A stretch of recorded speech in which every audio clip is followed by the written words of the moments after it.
Hi friends, இன்று நான் பேச விரும்புவது மனித வாழ்க்கையை மெதுவாக பாதித்து குடும்ப அமைதியையும் உடல்நலத்தையும் சீரழிக்கும் ஒரு முக்கிய விஷயம் பற்றி. குடிப்பழக்கம் மற்றும் பிற கெட்ட பழக்கங்கள்.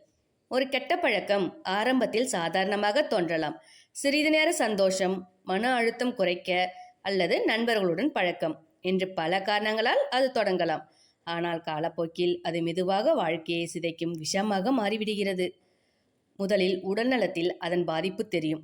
உடல் பலம் குறையும், சோர்வு அதிகரிக்கும், கண் பார்வை குறைதல், மூட்டு வலி, கல்லீரல் மற்றும் சிறுநீரக பிரச்சனைகள், இதய நோய், இரத்த அழுத்தம் போன்ற பல நோய்கள் வரலாம்.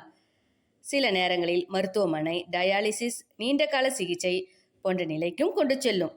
ஆனால் உடம்பை விட பெரிய பாதிப்பு குடும்பத்தில்தான். வீட்டில் அமைதி குறையும். மனைவி, பிள்ளைகள் அல்லது குடும்பத்தினர் மனவேதனை அனுபவிப்பார்கள். உழைத்து சம்பாதித்த பணம் குடும்ப நலனுக்கு போகாமல் கெட்ட பழக்கங்களிலே வீணாகிவிடும். பிள்ளைகளின் கல்வி, குடும்பத்தின் எதிர்காலம், வீட்டின் சந்தோஷம் இவை அனைத்தும் பாதிக்கப்படும். ஒரு நல்ல உடல்நிலை மோசமடைந்து மற்றவர்கள் உங்களை பார்த்து கொள்ள வேண்டிய நிலை வந்தால் அது உங்களுக்கே அல்ல, உங்களை நேசிக்கும் அனைவருக்கும் ஒரு பெரிய சுமையாக மாறும்.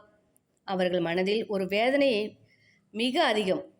அதனால் நாம் இன்று ஒரு நல்ல முடிவு எடுக்க வேண்டும். கெட்ட பழக்கத்தை விட்டு நல்ல பழக்கத்தை பிடிக்க வேண்டும்.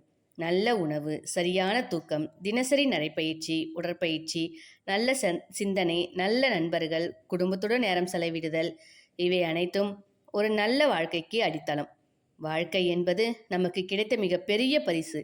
அதை கெட்ட பழக்கங்களை வீணாக்காமல் ஆரோக்கியமாகவும் மகிழ்ச்சியாகவும் வாழ வழியை தேட வேண்டும். நம்மை நாமே பாதுகாத்தால்தான் குடும்பத்தையும் பாதுகாக்க முடியும். நல்ல உடல்நலம்தான் உண்மையான செல்வம்.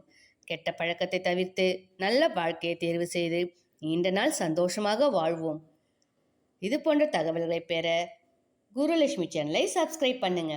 சப்ஸ்கிரைப் பண்ண அனைவருக்கும் மனமார்ந்த நன்றி. தேங்க்யூ. பாய்.